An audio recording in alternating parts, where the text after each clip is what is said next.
The silence of deep space shattered as thousands of hyperspace ruptures tore open the fabric of reality above Earth. Through each breach emerged a nightmare. The obsidian warships of the Kraxan Empire, their crystalline hulls absorbing sunlight like cosmic predators. Admiral Marina Santos stood aboard the International Space Station's command center, her weathered face illuminated by the endless stream of tactical data flooding her screens. She had known this day would come. They all had. 1,247 ships, her AI assistant reported clinically. Kraxan Empire signatures confirmed. Multiple Dreadnought-class vessels detected.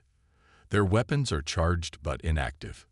Marina's fingers traced the small medallion she wore, a piece of humanity's first Mars colony, a reminder of how far they've come, and how many of our ships are combat-ready. 1. Admiral. The Defiant is in position, cloaked behind Titan. A bitter smile crossed Marina's face. To the Kraxan, this must look like the perfect moment to strike. Earth, seemingly defended by nothing more than a scattered network of outdated defense satellites and a handful of retrofitted cargo ships. They had no way of knowing that humanity had spent the last century preparing for exactly this scenario. The main display crackled to life with an incoming transmission. A Kraxan face filled the screen. Supreme Commander Vexthor, his iridescent scales shifting colors with each word. People of Earth, your isolation ends today. The Kraxan Empire claims this system as its newest province. Surrender now, and you may serve as productive members of our society. Resist, and we will reduce your civilization to atoms. Marina exchanged glances with the UN Security Council members present in the command center. They all nodded. The plan they had crafted generations ago was about to be put to the test. Supreme Commander, Marina replied, her voice steady. Earth respectfully declines your generous offer. We suggest you depart immediately. Vexthor's scales flashed crimson with anger. You dare. Your species barely manages interplanetary travel. Your weapons are primitive. Your defenses are negligible. What possible hope do you think you have against the might of the Kraxan Empire? Hope. Marina's finger hovered over a secure quantum communications panel. We don't need hope, Commander. We have preparation. She pressed the button, sending a single encrypted command to the Defiant. The ship that represented 50 years of secret technological development, built in hidden facilities beneath the ice of Europa. A vessel that carried humanity's answer to the question that had haunted them since they first looked to the stars. How do you defend against an enemy with overwhelming numbers? The Defiant's captain, Sarah Chen, received the command and felt a surge of anticipation. Her ship, superficially resembling a small corvette, housed technology that would rewrite the rules of space warfare. The quantum phase drive didn't just move through space. It moved through possibilities, selecting the most advantageous reality from an infinite spectrum of outcomes. All hands, Sarah announced over the ship's comm. This is what we trained for. Quantum core to full power. Weapons grade online. Let's show the Kraxan Empire why humanity survived every crisis that should have destroyed us. The Defiant emerged from behind Titan, a seemingly insignificant speck against the backdrop of Saturn's largest moon. Several Kraxan ships immediately turned their weapons toward it, no doubt expecting an easy kill. They're targeting us with standard plasma cannons, Sarah's tactical officer reported. Quantum probability matrix is calculating optimal attack vectors. Sarah leaned forward in her command chair. Let them fire first. Let's see if their weapons are as impressive as they think. The Kraxan ships launched their attack, a barrage of superheated plasma that should have vaporized any normal vessel. Instead, the Defiant simply wasn't where the shots landed. It existed in a quantum superposition, simultaneously occupying every possible safe position, until observation collapsed it into the most advantageous location. Return fire, Sarah ordered. Single shot, wide dispersal pattern. The Defiant's main weapon wasn't designed to destroy ships. It was designed to sever their connection to reality itself. The quantum disruption beam lashed out, and 20 Kraxan vessels simply ceased to exist, their quantum waveforms scattered across 1,000 possible timelines. Back on the ISS, Marina watched as panic spread through the Kraxan fleet.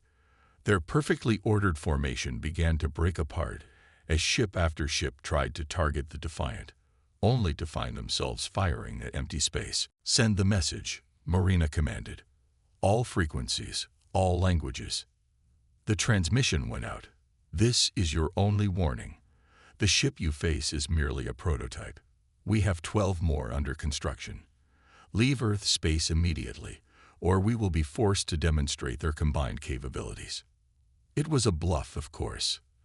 The Defiant was the only one of its kind, a technological marvel that had nearly bankrupted Earth's combined economies to build. But the Kraxan didn't know that. All they knew was that a single human vessel had just effortlessly eliminated 20 of their most powerful warships. Vexthor's next transmission showed him struggling to maintain composure, his scales now a sickly gray. This is impossible. No species at your development level could possess such technology." "Perhaps," Marina replied. "You should have considered that we might not be exactly what we appeared to be. Your empire isn't the first to underestimate humanity, Supreme Commander. I suggest you don't make the same mistake twice." The battle was far from over. Marina knew the Kraxan Empire's pride wouldn't allow them to retreat so easily. But humanity had achieved what it needed: doubt, fear, the recognition that perhaps, just perhaps, the seemingly primitive humans weren't such easy prey after all. As the Defiant continued its dance through quantum possibilities, Sarah Chen allowed herself a small smile. "Send word to Admiral Santos," she instructed her communications officer. "Tell her Phase 1 is complete. We're ready to proceed with Phase 2. The message was sent, carrying with it humanity's defiance against the stars themselves. The Kraxan Empire was about to learn why Earth had spent centuries appearing weak, while secretly preparing for this very moment. The real battle was just beginning. Supreme Commander Vexthor paced the bridge of his flagship, the Eternal Dominion, his claws leaving shallow scratches in the metallic floor. The initial encounter with the human vessel had cost him 20 ships. 20 ships that had simply vanished, their crews lost to whatever incomprehensible weapon the humans had deployed. "Report," he snarled at his science officer, who flinched at the command. "The human vessel. It defies our sensors, Supreme Commander. One moment it's there, the next it's not. When we do detect it, the readings make no sense, as if it exists in multiple states simultaneously." Vexthor's scales rippled with frustration. The Kraxan Empire had conquered 12 star systems through overwhelming force. Their technology was supposed to be unmatched in this sector of the galaxy. Yet here they were, their mighty fleet paralyzed by a single human ship. "Launch the drone swarms," he ordered. "Saturate every cubic kilometer of space around Earth with autonomous hunters. Nothing can hide from a million eyes." The order went out, and soon the void between planets sparkled with the launch of countless combat drones. Each one was barely larger than a human vehicle, but together they formed a net that would snare any vessel trying to slip through conventional space. Aboard the Defiant, Sarah Chen watched the drone deployment with interest. "They're adapting," she noted to her tactical officer, "trying to force us to interact with normal space-time." "Should we withdraw?" her second-in-command asked. "We could regroup at the Europa facility." Sarah shook her head. "No, this is exactly what we trained for. The quantum core isn't just a weapon, it's a proof of concept. Humanity's declaration that we refuse to play by the old rules of warfare." She opened a channel to the engine room. "Dr. Patel, how's our core holding up?" The physicist's voice came back clear and confident. "Stable, Captain. The quantum uncertainty field is maintaining coherence at 98%. We can keep this up for days if needed." "Good, because we're about to show them something new." Sarah's fingers danced across her command console, initiating a sequence they had practiced countless times in simulation but never attempted in real combat. "Begin quantum resonance cascade." The Defiant's engines hummed with a new frequency. Rather than simply existing in quantum superposition, the ship began to actively influence the quantum states of everything around it. The drone swarm, so carefully positioned to trap them, found itself caught in a web of collapsing probability waves. Thousands of drones simply blinked out of existence as their possible states collapsed into timelines where they had never been launched. Others appeared to duplicate themselves, creating phantom images that confused and overwhelmed the Kraxan targeting systems. Impossible. Vex Thor roared as he watched his drone network dissolve into chaos. No civilization should have this level of quantum manipulation. The energy requirements alone. His science officer interrupted, voice trembling.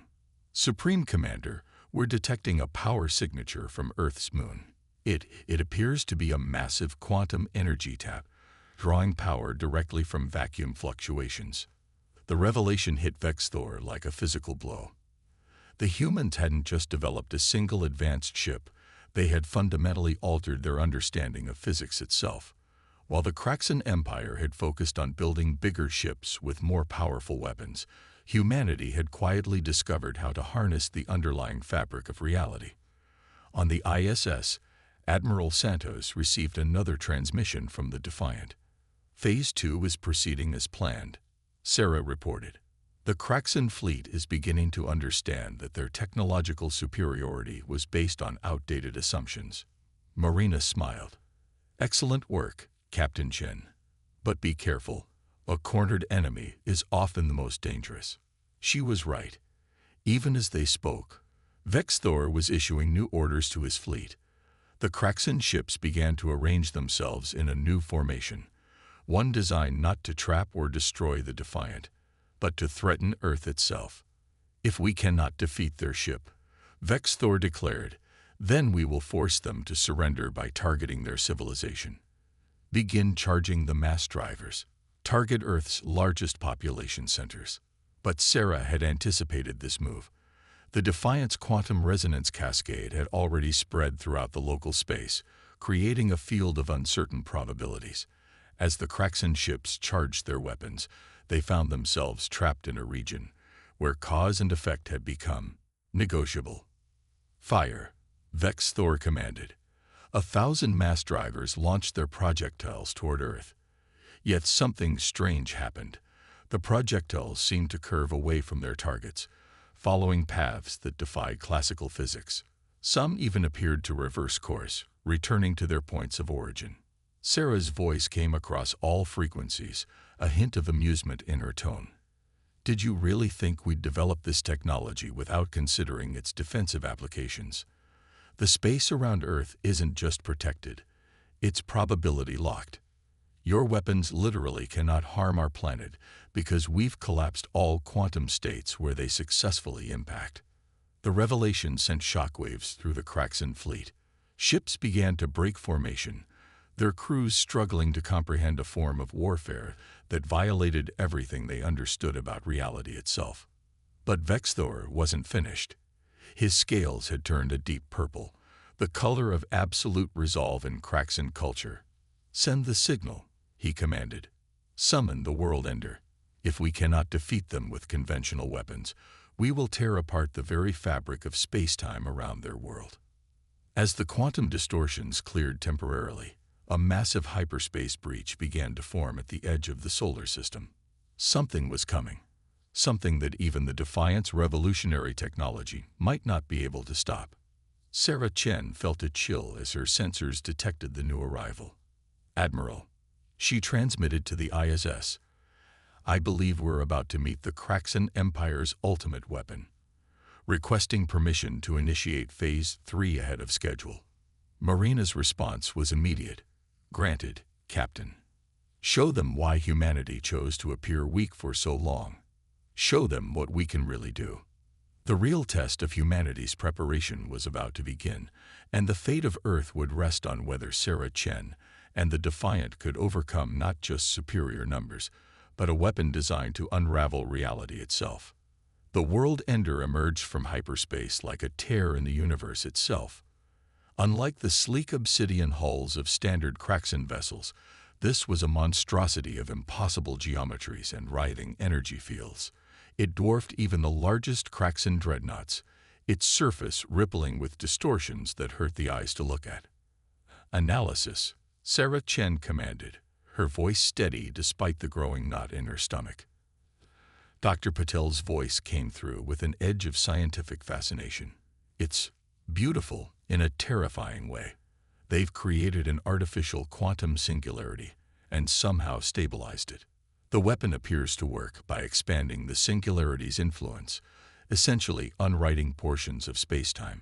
Can our quantum field counter it? Not directly, Patel admitted. Our technology works by manipulating probable outcomes. Their weapon simply erases possibilities altogether. Aboard the Eternal Dominion, Vex Thor watched with satisfaction as fear spread through the human communications they'd intercepted. "Prepare the world ender," he commanded. "Target their moon first. Let them watch as we unmake their reality piece by piece." The massive weapon began to power up, its surface churning with increasing intensity. Energy readings went off the scale as it prepared to release its reality-destroying payload. But Sarah Chen was smiling. "Dr. Patel," she called out, "initiate Protocol Omega. Let's show them why we built the Defiant this way." Deep within the ship's quantum core, a transformation began. The carefully maintained quantum field that had allowed them to exist in multiple states simultaneously suddenly inverted. Instead of spreading probability, it began to focus it, condensing quantum possibilities into a single, perfect moment. "What are they doing?" Vex Thor demanded as his sensors registered the change.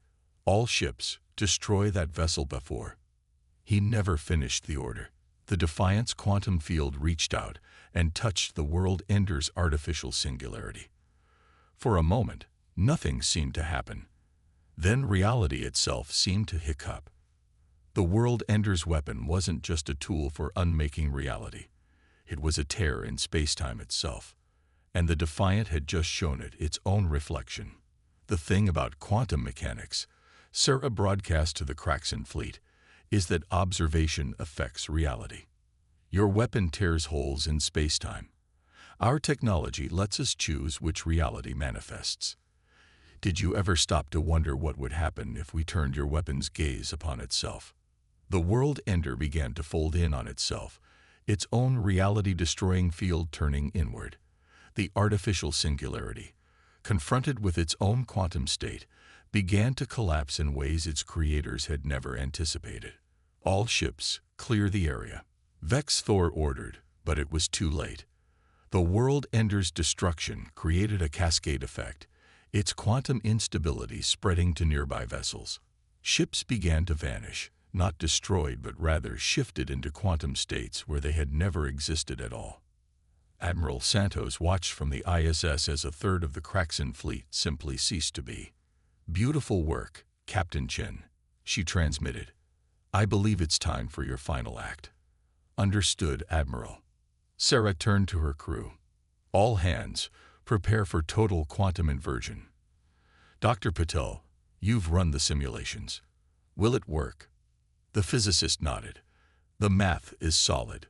We can't predict exactly which reality will manifest, but we can ensure it's one where the Kraxan Empire never reached Earth." "Wait." Vex Thor's transmission cut through all frequencies. "What are you doing? This is impossible. You're nothing but primitives." Sarah's response was calm, almost gentle. "That's where you made your mistake, Commander. We're not primitives. We're survivors. For centuries, humanity looked to the stars and knew we weren't alone. We knew that sooner or later, someone would come to conquer us. So we prepared. We didn't build bigger guns or stronger shields. We learned to change the rules themselves." The Defiant's quantum core began to pulse with blinding energy. Reality around the ship began to blur, possibilities multiplying and collapsing in rapid succession. "You see, Commander," Sarah continued, "we didn't just build a ship that could fight your fleet. We built one that could rewrite the very history of this conflict. In the reality that's about to manifest, your empire never discovered Earth. Your ships never entered our solar system. Your world ender was never built. You can't. Vexthor's scales had turned white with terror. You'll change everything. No, Sarah replied. We'll preserve everything that matters. Earth will remember. We'll remember. And maybe next time, you'll think twice before assuming that a seemingly primitive species is truly defenseless. The quantum inversion reached its peak. Space itself seemed to shiver, like heat waves rising from hot pavement. The remaining Kraxan ships began to fade, their quantum states shifting to a timeline where they had chosen a different path. In the final moments before the change took hold, Sarah Chen sent one last message to the Kraxan fleet. Consider this a lesson, freely given. The strongest weapon isn't the one that destroys your enemies. It's the one that makes conflict unnecessary in the first place. Reality shifted. The quantum wave collapsed, and in the space around Earth, everything changed. When it was over, Admiral Santos stood on the ISS, looking out at peaceful stars. The Defiant hung silently nearby, its quantum core pulsing softly. In this new reality, Earth was safe. The Kraxan Empire had never found them, but humanity remembered, and they would be ready if anyone else ever tried to test their defenses. Sarah Chen's final log entry would become required reading at Earth's defense academies. Today we won a war not by fighting it, but by ensuring it never needed to be fought. That is humanity's true strength, not the power to destroy, but the wisdom to find a better way. In the newly rewritten timeline, humanity stood at a crossroads. While the general population went about their daily lives, unaware of the war that had never been, a select group of individuals carried the weight of two sets of memories, the reality that was and the reality that had been. Admiral Marina Santos sat in her office aboard the International Space Station, reviewing the classified files that documented both timelines. The quantum inversion had worked perfectly, perhaps too perfectly. The Kraxan Empire now existed in a reality where their expansion had taken them in a different direction, away from Earth.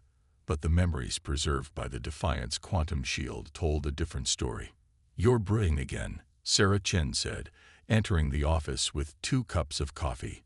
Since the quantum inversion, she had been promoted to fleet commander, though the fleet she commanded existed mostly in blueprint form. Thinking, Marina corrected, accepting the coffee, about the price of victory. We didn't just change history, Sarah. We proved it could be changed. Sarah nodded, understanding the implications. You're worried about what happens next. Now that we know we can rewrite reality itself, how do we resist the temptation to do it again? Precisely. Marina pulled up a holographic display showing the quantum energy readings from their moon-based facility. The power to change history, it's not something any species should have. Yet here we are. The quantum technology that had saved Earth was both humanity's greatest achievement and its most terrible burden. The ability to select favorable realities from an infinite spectrum of possibilities was a power that could reshape the universe or destroy it. Dr. Patel's research team had spent months analyzing the aftermath of the quantum inversion. Their findings were simultaneously fascinating and disturbing. The change hadn't just affected the Kraxan Empire. It had created subtle ripples throughout the galaxy, adjusting countless small details to maintain cosmic coherence. We've received another transmission from the quantum observation posts, Sarah reported, pulling up the data. 3 more civilizations have achieved quantum awareness in the past month. They're starting to remember both timelines. This was the unexpected consequence of their victory. The quantum inversion had created a sort of cosmic wake-up call. Advanced civilizations across the galaxy were beginning to perceive the quantum nature of reality itself, gaining awareness of the multiple timelines that existed simultaneously. Have you seen the latest reports from the diplomatic corps? Marina asked, bringing up another file. The Centaurians are requesting a meeting. They remember both timelines too, and they have questions. Sarah studied the report with interest. The Centaurians were a peaceful species that humanity had been quietly observing for decades. In the original timeline, they had been one of the Kraxan Empire's first conquests. In the new reality, they had developed independently, but now they remembered both paths. "We need to tell them the truth," Sarah said finally. "All of it. About the quantum technology, about why we developed it, about what it means for the future of the galaxy." Marina raised an eyebrow. "You think we're ready for that level of transparency? Once we acknowledge what we can do, every species in range will either fear us or try to steal our technology." "Maybe that's exactly what needs to happen." Sarah stood and walked to the window, gazing out at Earth below. "We developed this technology because we were afraid. Afraid of being conquered, afraid of being destroyed. But now we have the chance to use it for something greater." She turned back to Marina. "What if we shared our knowledge? Not the technology itself, but the principles behind it. Help other species understand that reality isn't fixed, that cooperation is possible across multiple quantum states." "That's a dangerous gamble," Marina warned. "The same knowledge that lets us preserve peace could be used to wage war on a scale we can barely imagine." "True," Sarah acknowledged. "But isn't that always the case with any advanced technology? The difference is we've proven we can handle it responsibly. We had the power to rewrite reality in any way we wanted, and we chose to create a timeline where war was unnecessary." The discussion was interrupted by an urgent alert. New quantum readings were coming in from the outer system. Something was happening. Reality was shifting again. But this time, humanity wasn't the cause. "Multiple quantum signatures detected," the AI reported. "Similar to our technology, but different. More elegant in some ways, more primitive in others." Marina and Sarah exchanged glances. They weren't the only ones who could manipulate quantum states anymore. The galaxy was awakening to new possibilities, and humanity's secret was no longer theirs alone. "Well," Sarah said with a slight smile, "I guess the decision's been made for us. We're not just going to have to share our knowledge. We're going to have to help guide the galaxy through its quantum awakening." Marina nodded slowly. "And hope we got it right the first time. Because if we didn't..." She left the thought unfinished. But both women understood. The power to rewrite reality came with a burden. The responsibility to ensure that each new reality was better than the last. As they watched, new quantum signatures bloomed across the galaxy map like stars coming alive. Humanity's greatest challenge wasn't going to be keeping their power secret. It would be teaching others how to use it wisely. The age of quantum diplomacy had begun, and Earth would need to lead the way. 1 year after the quantum awakening, Earth had become the center of an unprecedented galactic gathering. Representatives from 17 spacefaring civilizations converged on the newly constructed Quantum Concordat station in lunar orbit. Each species brought their own understanding of quantum mechanics, their own memories of timelines that both did and didn't exist. The Defiant, now a symbol of both power and restraint, patrolled the space around the station. Sarah Chen stood on its bridge, watching the arrival of another diplomatic vessel, this one bearing the distinct crystalline architecture of the Kraxan Empire. "They're here," she transmitted to Admiral Santos, who was overseeing the conference preparations. "How are you feeling about that?" Marina asked, knowing that Sarah carried the memories of both timelines, the one where she had faced down their fleet, and the one where they had never come to Earth at all. "Surprisingly calm," Sarah replied. "Their quantum signature is different now, more harmonious." Indeed, the Kraxan had undergone a profound transformation in the new timeline. Without the drive for military conquest that had defined their original history, they had developed their quantum technology along different lines, focusing on exploration and understanding rather than dominance. Supreme Commander Vexthor, now bearing the title of Quantum Archon, stepped onto the station. Like many others, he carried dual sets of memories, though for him the experience had been particularly transformative. The memory of his fleet's defeat had merged with the memory of a peaceful existence, creating a unique perspective on power and its application. "Captain Chen," he greeted her when they met in the station's quantum observatory.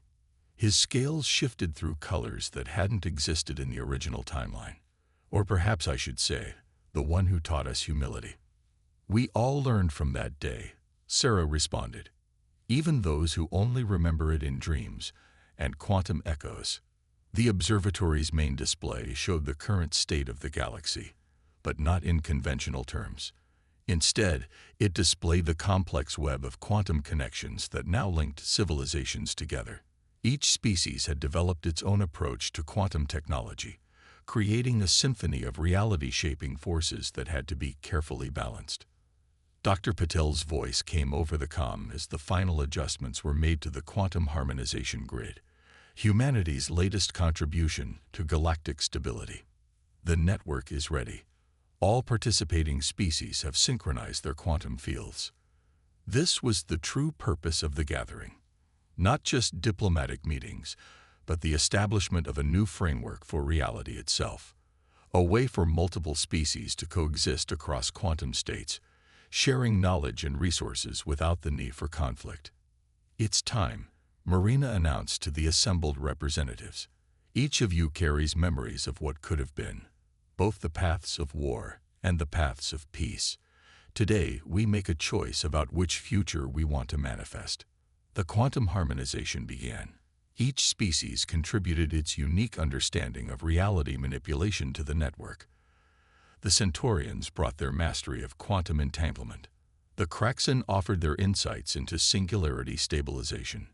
Humanity provided the framework that made cooperation possible across quantum states. As the harmonization reached its peak, reality itself seemed to hold its breath.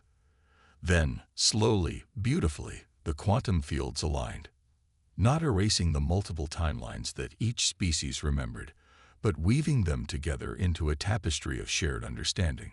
Sarah watched as new possibilities blossomed across the galaxy map, trade routes that crossed not just space but probability, cultural exchanges that spanned multiple quantum states, scientific collaborations that could only exist in the spaces between realities. "We did it," Vexthor said softly, his scales shimmering with wonder. "We found a way to preserve all that we were, all that we are, and all that we could be." "That's humanity's gift to the galaxy," Sarah replied.